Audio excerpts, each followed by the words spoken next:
All right, everyone. Hello and welcome to the March 14th meeting of the Gateway API Gamma initiative. As always, Kubernetes Code of Conduct rules are in effect, so please treat each other respectfully.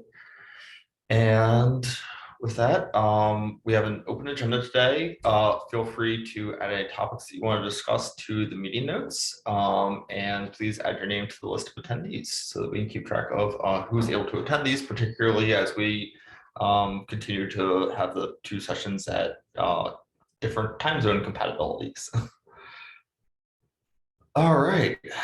I guess we should probably start with a recap of last meeting. I unfortunately did not pre-type the notes this time. But one of the things that has been discussed recently in both Gamma and the Gateway API meeting more broadly is the complexity of policy attachment. So this is something that Nick has been working on a proposed direct policy attachment as a simpler form of, and is actively soliciting feedback right now. So there is a, I believe, PR linked here, and at least one concrete proposed like first class use of it for timeouts. So I think the timeouts gap is dependent on kind of the direct mode, is my understanding. And there was discussion of other potentially like first classing things, like retries was, I think, another one that could be applicable to move out of the external complex policy attachment and into first class things provided by Gateway API. So yeah, just kind of a call for feedback. Definitely would like to get some eyes on this, particularly from the mesh perspective. I know that we've had a handful of gateway implementations looking at this already. But definitely now would be the time if you love policy attachment, if you hate policy attachment, if you have other wildly different ideas, please take a look at those, and let's try to get some feedback and move the discussion forward.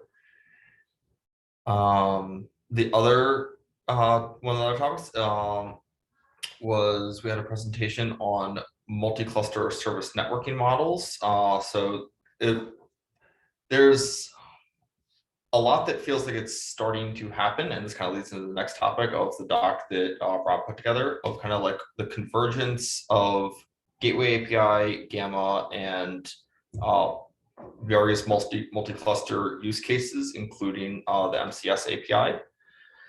So there, the presentation and the doc are somewhat related, even though they were independently authored and originated. But this is definitely a topic that it would be good to get some perspective on from Gamma folks.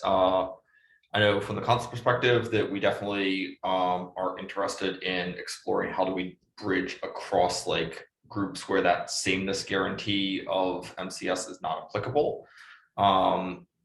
So that's hinted at in this presentation in terms of like cross cluster set networking models.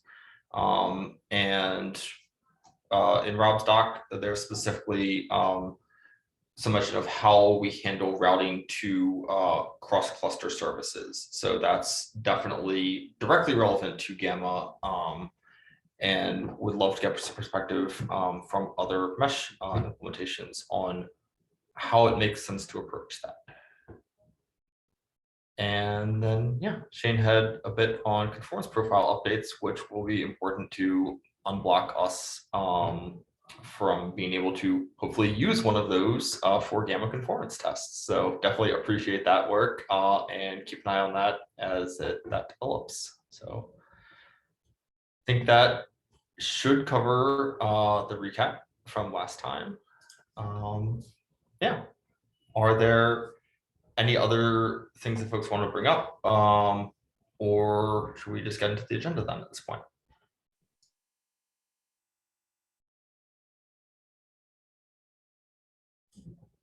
Also, thank you for taking notes, whoever was capturing the recap stuff. Definitely appreciate that.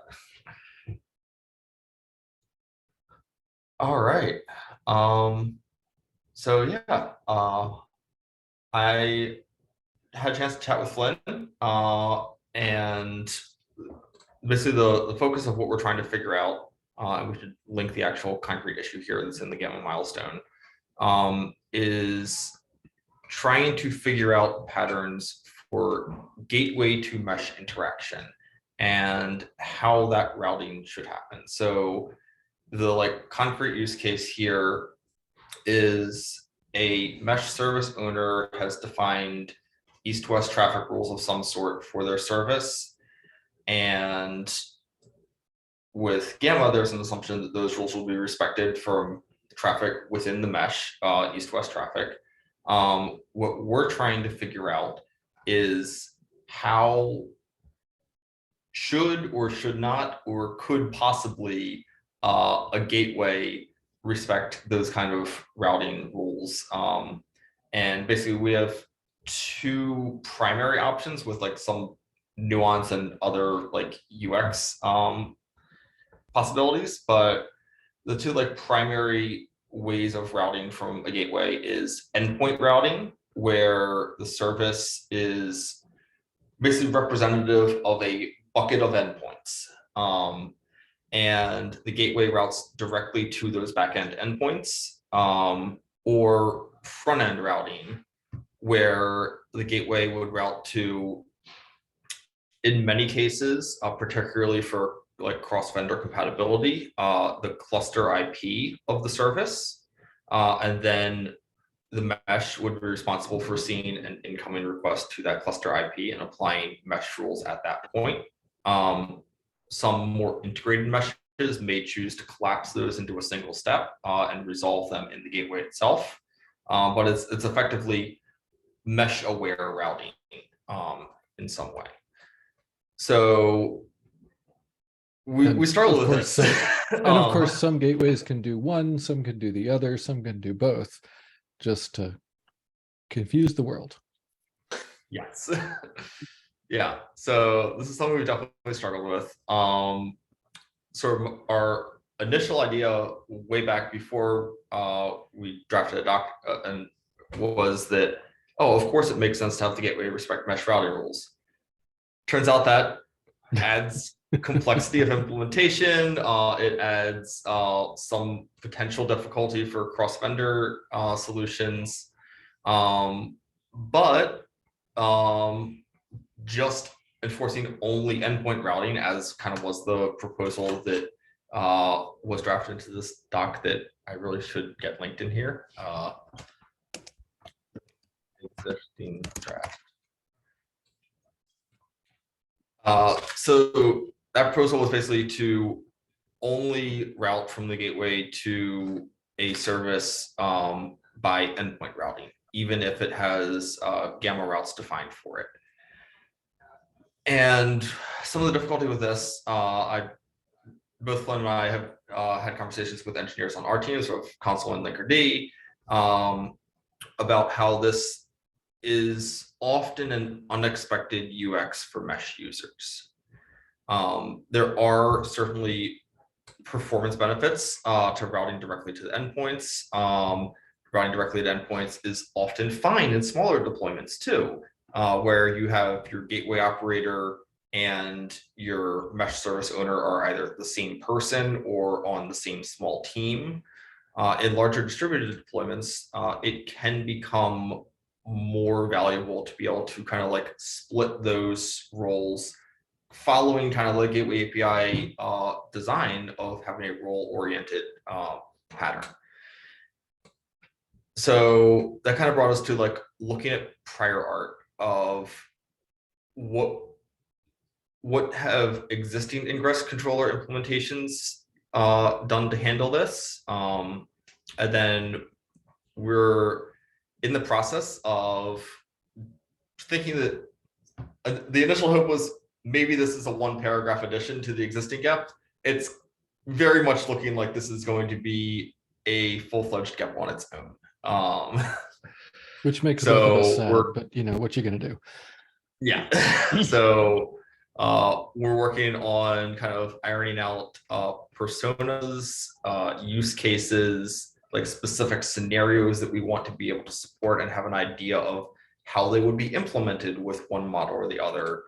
And then hopefully using that to drive us towards some sort of UX and actual API that allows this to be configurable, is kind of the hope. We do not have a strong determination yet of should one be required and one optional, should both be optional and select one, should one be default and the other opt in. We haven't really gotten that far yet, other than that it seems that there is a desire to have flexibility of some sort here, because brushes have different goals and different expectations from their users. And kind of the like elephant in the room part is that this isn't just about gateway to Gamma. This front end versus back end endpoint routing has come up in at least like 3 or 4 other places in Gateway API. So even if we don't attempt to address all of those in this doc, it's at least worth pointing out potential implications and user expectations for how things should work, because this has similar issues with like consumer and producer HTTP route layering or merging. It has similar implications for cross-cluster routing. For the doc that Rob wrote, I've started a comment thread about MCS service imports as a backend and how this would apply to a situation like that.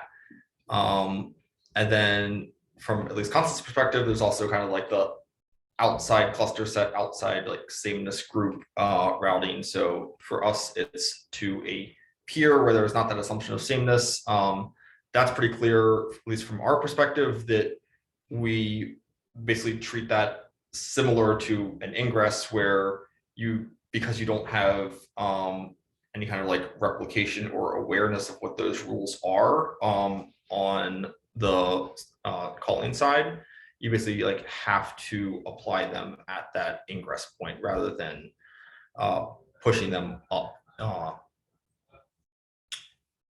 So yeah, that's a lot of what we've discussed so far and kind of where we're at. I would love to kind of like open it up for comments, thoughts, and like, does this I actually have a like wildly off base? I actually have a question for Yeah. some of the Istio folks, since I assume we have some Istio folks on the call. Is Istio capable of routing to the service front end, or is it only capable of routing to the endpoint IP? And if it's only capable of routing to the endpoint IP, is it capable of putting in a header with the original name of the service to which it was trying to route? Is John there, or should I answer? I'm sorry, say again? Is John around, or should I answer? John's not here yet. He's not here. Can you give me 3 minutes? I need to drop my and I'll answer the question. Yeah, absolutely. Thank you.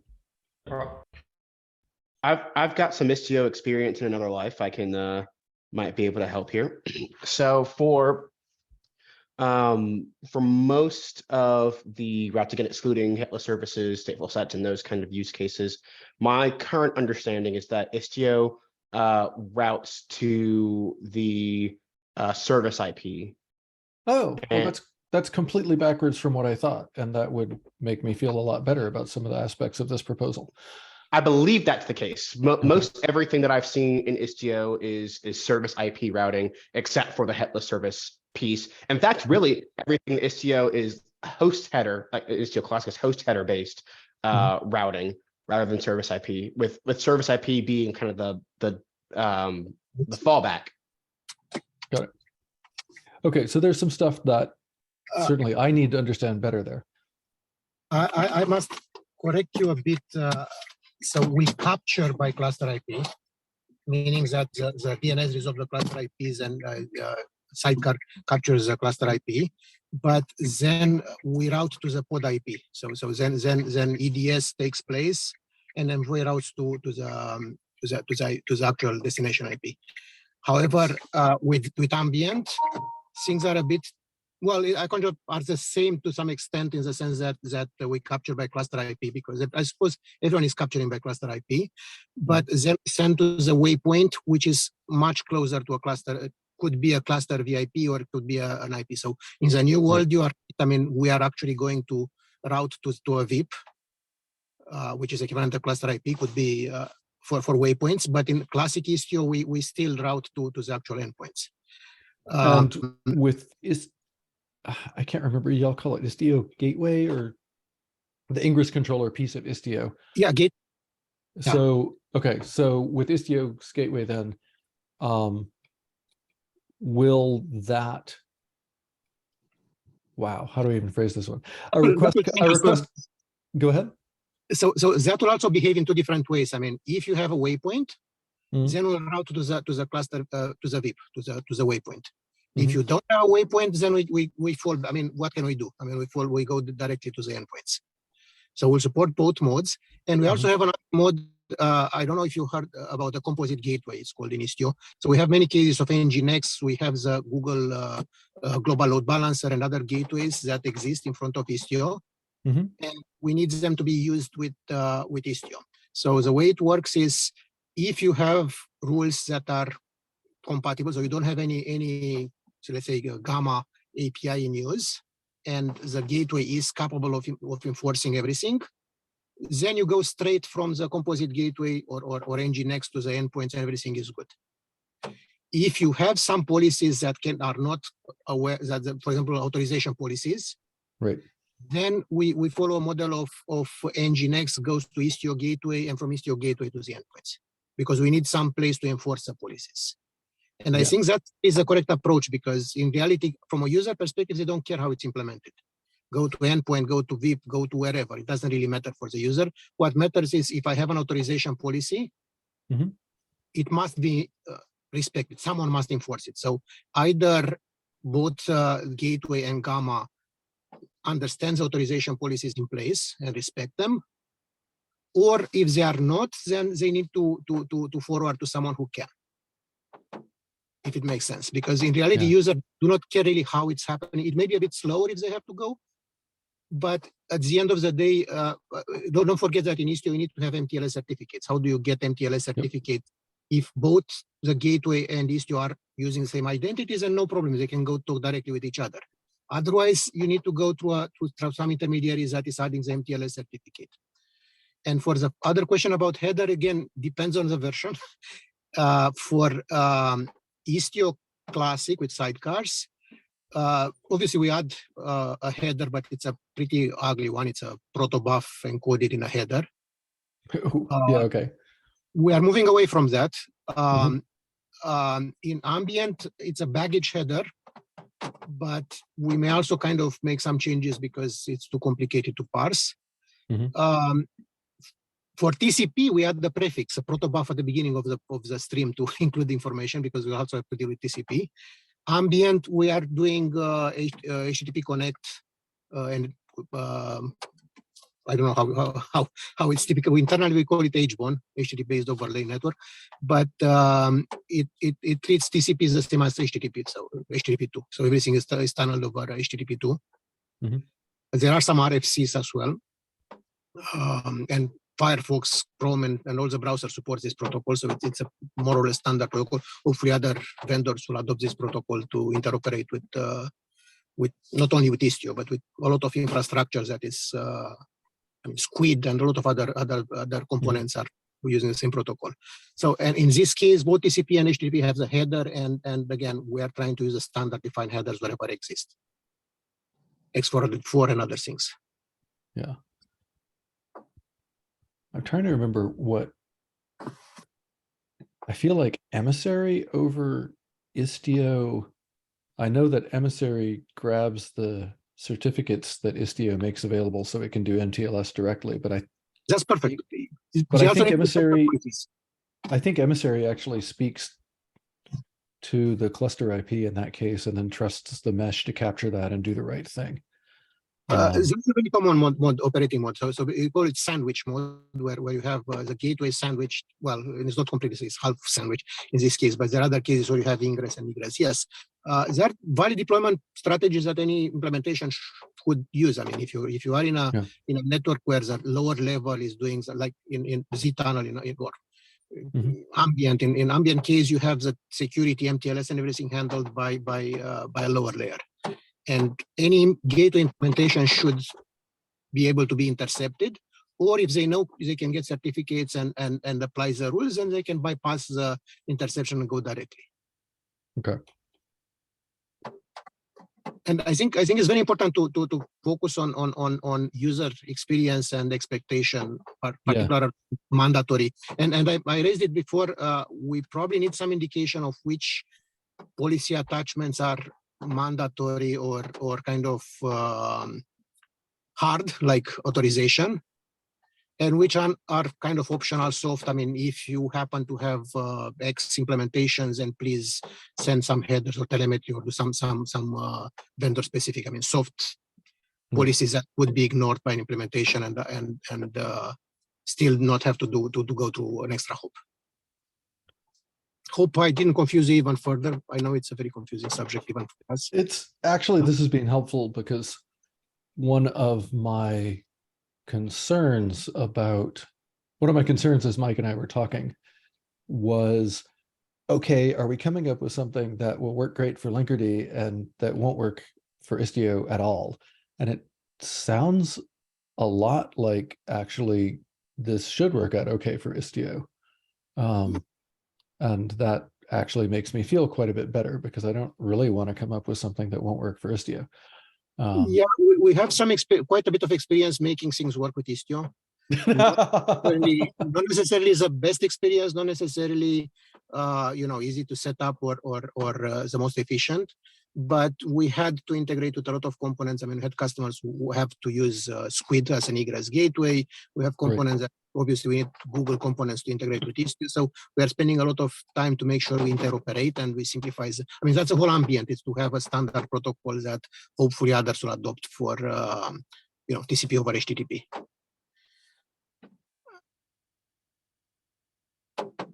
But if not, again, we can make it work probably. We have so many options that I don't have no doubt that we can make anything work. The question is if the user will be happy with the result and understand what's happening, which is a much bigger problem, implementation. Right. And that actually gets back to something that Mike and I were talking about quite a bit of what's the least surprising thing for the person who's setting up the Ingress controller? What's the least surprising thing for the person who's wrangling the service mesh? And there are a lot of ways where I feel that the least surprising thing is likely to be that the Ingress controller tries to talk to the cluster IP and the mesh gets to do things below that, simply because the person setting up the Ingress controller is likely to be thinking in terms of the Kubernetes service resource. And so I completely agree. That's the best default and the easiest to implement and most intuitive.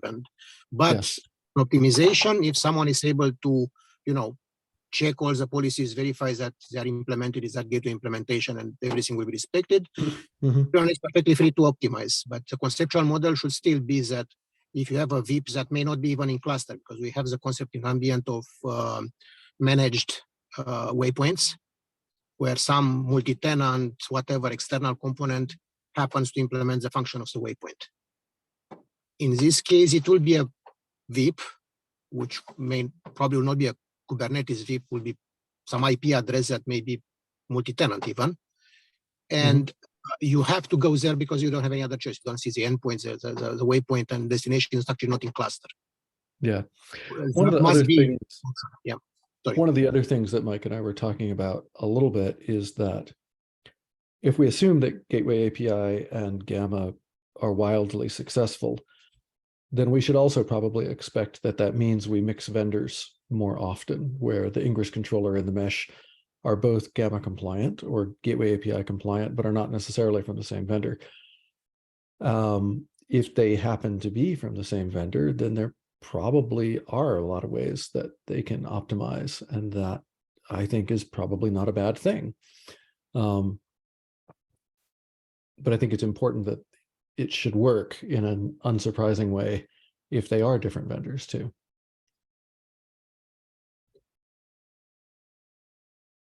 Anybody else have thoughts, comments, heckling? Yeah, I think this is good work. I think, anytime that, you go into something with one assumption and then you look at it a little bit closer and you've got a different takeaway, that means that you saved yourself lots of trouble. So I really appreciate the work that you've done there. So I guess for if our goal still is to get Gamma in 070, what needs to happen next?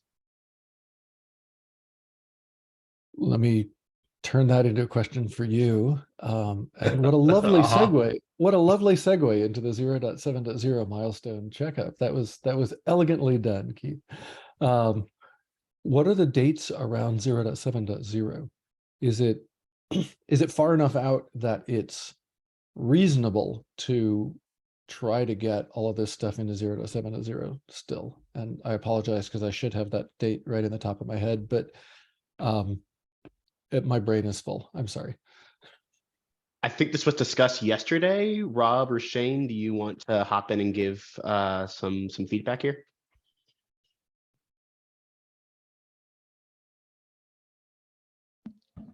Sorry, catch me back up. 070 dates.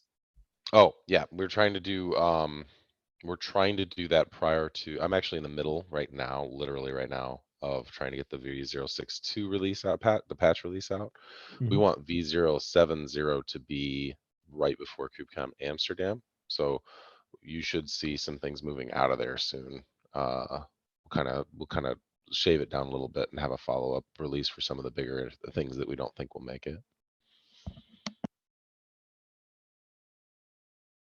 There's your answer, Flynn, I believe. Yeah, sorry, I'm thinking about all of the other stuff I have to get done before KubeCon in Amsterdam. It's difficult for me to see my way clear to committing to having this bit of interoperability done significantly before KubeCon Amsterdam, which is not the answer I would like to give, but I think it's the honest answer. If it makes you feel any better, part of like the fact that like we just released 062 a few weeks ago or 061 a few weeks ago, we're releasing 062. We're trying to be much quicker about releases. So if Okay. that's the reality, at least we can try to work together to aim for like maybe another minor release not long after KubeCon. That's potentially reasonable. I would feel I'd feel a lot better about that personally, because and let me emphasize, this is my personal opinion. I have not talked to anybody else about this, et cetera, et cetera. My personal opinion is that it feels a little silly to try to formalize Gamma without talking about the way the service mesh and the gateway interact with each other. And so it feels, just as a practical matter, it feels like it might be smarter to target that at a 0.8 that happens shortly after KubeCon. That sounds fine. Yeah, like we want to support you in that. So stay in touch and we can support kind of like putting together something post KubeCon so that it's not a situation where you feel like you missed the twice a year train to get your thing in, because we're trying to get away from that. That's really good to know, actually. I think we can basically get the rest of this ironed out. Like it could be possible to, one of them is just, I have notes, I just need to put it into an actual PR. and the other one was the testing plan that was kind of dependent on having the conformance stuff. So like, I think we have a good idea of like what needs to happen for those, and those could happen in time, but yeah, I don't think that we'll have this figured out and in like an experimental channel ready to use state yeah, exactly. before the 0.7.0 release. Yeah. I have a silly question about, sorry if it's completely stupid.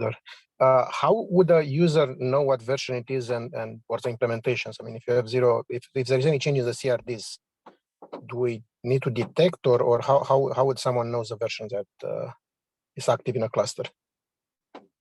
Every CRD has an annotation on it that gives you the bundle version. So that would be a way to know. But of course, our goal is to ensure that every change we release would be backwards compatible. So, the goal is certainly for it not to matter significantly to implementations. But yes, if you check the annotation on the CRD, that should give you a good idea. But if a field is added, let's say you have Istio X that is matching a particular implementation or version of the CRD, and the CRD is updated to a newer version that has an extra field, Istio will have to ignore it because it doesn't know about it. So what is the recommended way for implementation of the API to deal with the CRD? Because CRD is updated, can be updated independently of each Gamma or Gateway implementation in the cluster. And if added, ignore is probably the right solution, no? Correct. I mean, that's really the only thing we can do. We can recommend. It is useful. I think the recommendation would be if an implementation detects a newer version of CRDs than it supports, it could find some way, I don't know what, to warn that the version of CRDs installed is newer than the version it knows about. I see. Maybe. That seems like it needs more of a formalized thing. So yeah, that's worth filing an issue for a bit more discussion. We definitely have a means to understand what version of the API is installed, but we don't have any kind of formal guidance on what you do with that. So maybe put a status if a field is ignored or some other like. I know people really don't like gateway class and gateway class. A lot of people don't love interacting with gateway class, but my gut reaction would be that's where this belongs. Someone puts a gateway class, they say, oh, hold on, this implementation only supports an older version of CRDs, or it doesn't know about X new features. Yeah. That seems like the place to add it. I don't know what that means for mesh. I forget. Does gateway class have a place? Do we have any kind of comparable concept? We've talked about the idea of a mesh class before. We don't have it defined right now, I don't think, mostly because people. It's been deferred until we need it. Yeah. And this might be a reason for which we need it. Let's be clear about that. I was going to emphasize, so Rob a little while ago said something to the tune of the hope would be that these CRDs would be backward compatible as we release further versions. And I'm going to call back to a talk that Rob did for, what was it, Contributor Day at KubeCon in Detroit, I believe it was.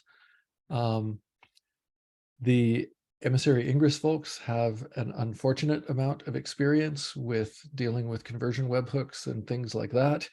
And I would like to emphasize the importance of that hope in terms of practicality of implementations. You can learn from the pain of the Emissary Ingress project and really, really lean into that backward compatibility thing. It'll make life a lot easier. Yeah, no, I completely agree. I will fight as I will push as much as I can to avoid that pain because it's awful. It's not pleasant. Yeah, but I think what Costin said is a good point, that even though we've said backwards compatible, we can still add new fields. And when we add new fields, we need some way for implementations to know, hey, there could be new things in here that I don't know about, and communicate that to users. Post an Yeah. event, post Yep. status on something. Yeah. Yeah. So Costin, is go there ahead, sorry. any vendors that plans to, sorry, anyone who plans to implement Gamma but not implement Gateway? I mean, I know Istio implements both. I know there will be Gamma implementations that are, sorry, Gateway implementations that are not Gamma, I can expect, but Gamma implementations that also don't implement the Gateway API, do we expect anyone is planning to do it? So Linkerd 2.13, which will be out shortly, will do some Gamma things and will not do gateway things. I see, okay. That'll Okay, probably, then. that will likely change in the future, but for at least a little while, Linkerd will be doing Gamma and not gateway. Yeah, because then if most implementation would do both Gateway and Gamma, we could use Gateway class and kind of Yeah. call it a day. Yeah. But when you say Gamma but not Gateway, so are you just talking about supporting other Gateway APIs and not the Gateway API? Like routes and so forth? Wow, that was, sorry, it took me a second to parse how to figure out how to parse the different uses of the word gateway in there, Daniel. Linkerd 2.13 will support using HTTP route. To be specific, it will support using HTTP route to describe routing within the mesh. But Linkerd 2.13 will not include a Linkerd ingress controller, so it will not understand the gateway resource nor the gateway class resource. If you have either of those resources in your system, then it will happily ignore them, but it won't do anything with them. So it will not be able to update gateway class status or anything like that. All right, yeah, that's what I was assuming, but I just wanted to confirm. Thanks. Like I said, the plan is for that to change in the future, but for at least a little while, Linkerd will be doing Gamma-ish things without doing gateway-ish things. Keith, you've had your hand up very patiently while we stomped all over you. Yeah, no worries. I think one piece on this backwards compatibility thing that could be helpful is to make versioning on the website a little bit clearer. So there is, I feel like I'm stepping into a conversation that's already been had, but just wanted to, just make it known, there's a GitHub like icon thing in the top right corner of the Gateway API website. It's unclear, clicking that takes me to the GitHub page, but at any point in time, it's unclear what version of the documentation I'm looking at. It's unclear to me, what is this documentation part of 061? Is there yet to be released 070 content on the docs? How do I look at previous version of the docs to make sure if I'm on an older version, how do I get that previous version to make sure the contract I'm using to just view the contract that my implementation is using? I think that could go a long way towards helping users to and implementations rather, in addition to that, to make sure that they're aware of what their contract is. Keith, I just typed in the Gateway API website, and I should clarify that. Are you talking about the Gateway API website or something different? The Gateway API website, Gateway API Okay. SIGS.io. Just to make sure. Yeah, I will echo that. This has been a long-term goal for ages. I know we've discussed it in the past, and I think everyone's agreed we want it, and no one has had time to do it. It is way more complicated than it seems. Well, I don't know about way more complicated, but it's more complicated than it seems on the surface. Obviously, we can look at Kubernetes upstream, and they figured out version docs. We have not yet figured out version docs. The closest thing we did is back in the day, we had a way to differentiate between our V1 Alpha 1 and our V1 Alpha 2, and we had two separate sections. But since then, our docs have just always tied to the latest. So I think realistically, what we should do a better job of, and what is easier, is when we're referring to something, like we should make it clear what version it was introduced in. That's something we can do without versioning all of our docs. That's also something like Upstream does. And that could go a long ways. instead of just this is standard now, this is standard in X release. That sounds like a great opportunity for some community wanted, great first issue kind of work for people who want to start contributing to Gateway API, being a part of the contributor ladder, finding out where things are introducing, cross-referencing and submitting PRs. There's a lot of good work to be done there. I'll take an action item of actually creating a parent issue for this, and anybody who wants to go gallivanting through our docs, I'll do it if I have some time. But yeah, I'll create a parent issue and share it in the Slack as well, so that folks are aware of it. Cool, thanks.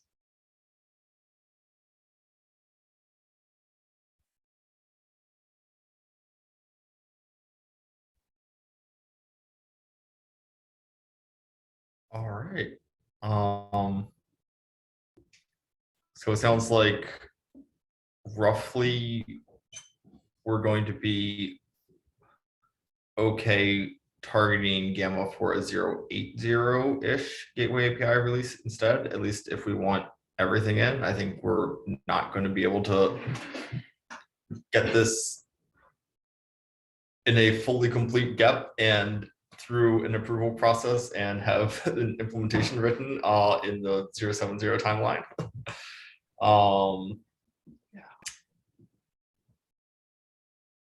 Are there any I guess disagreements with that or alternative proposals? Like, would it be worthwhile to try to tag the rest of Gamma in 0.70 without having this part? So Sorry, go ahead. I'm torn because I think most of me leans towards what I think Phil was about to say, that it feels weird to have a Gamma spec without the interface, like the handoff boundary designed between Gamma. That being said, this is a draft spec, and I think one of the things that's important for us to continue doing as Gamma, and with KubeCon EU coming up, there's a good time to talk about. The important things for us is to make sure we continue to talk about what we're doing, to continue to push this forward, not just because of like marketing and things like that, but because when you're trying to create a spec, you need to continue to make people aware of it. I say this as a my maintainer. When you're creating a spec, you have to continue to make people aware of it, so it's top of mind, and that they are coming to you, to seed questions, to seed features, and things that they want to see in that spec. So, a release would help that. I'm not sure that an 0.70 release that justifies the means. We can still talk about this at KubeCon without a full release, or talk about it anytime without a release defined.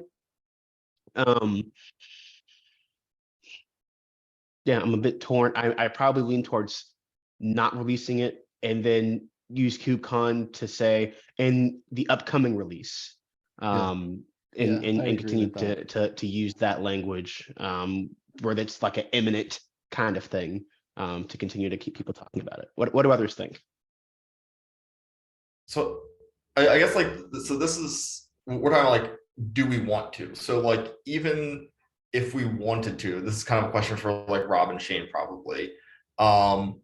Would Gamma get through a API review if this is marked as a TBD, currently unknown? You know what we should probably do is we should run Gamma through our API review for 0.70, not as something like we're actually targeting, but as something like, hey, we would like some initial feedback so we're not completely shocked by what you tell us in 0.80. That sounds like a great idea. I like that plan. Yeah. So we did that yeah. in 0.60. Just I'm not saying we haven't done anything, but like, what is the delta that we are? What feedback did we get from running it through for 0.6.0? I'm trying to remember. I I know don't Tim know. Tim wanted to chat more about it. He thought Tim and Cal had some concerns about service binding. I do remember Mhm. that. Yeah. Rob, do you remember anything else?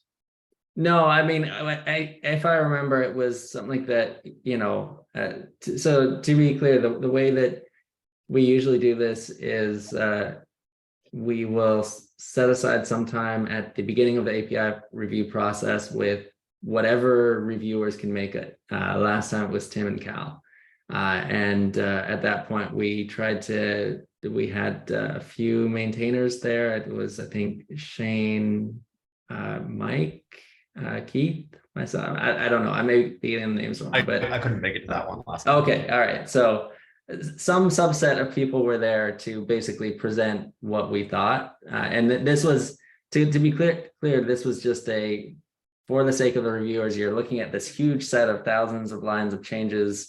Here's a high level overview to get you started. This was not let's review the whole thing. This is just an introduction to what we're trying to get through this time.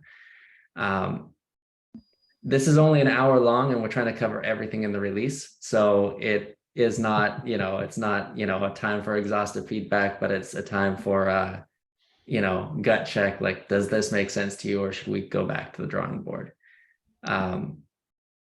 I'd love to try that again. I think kind of what Keith is saying here is we got some really high level feedback and a desire to talk more. So coming back to it is probably worthwhile. I'm not sure, at least in the time frame that we're talking about, because the main piece of feedback that we got was there's a lack of interest in pinning things onto service, and that's just kind of pervasive in SIG network lately. And we didn't really do anything about that.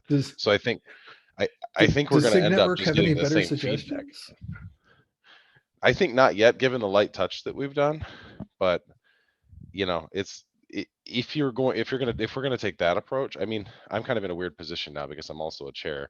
So like That's why we're putting you on the spot.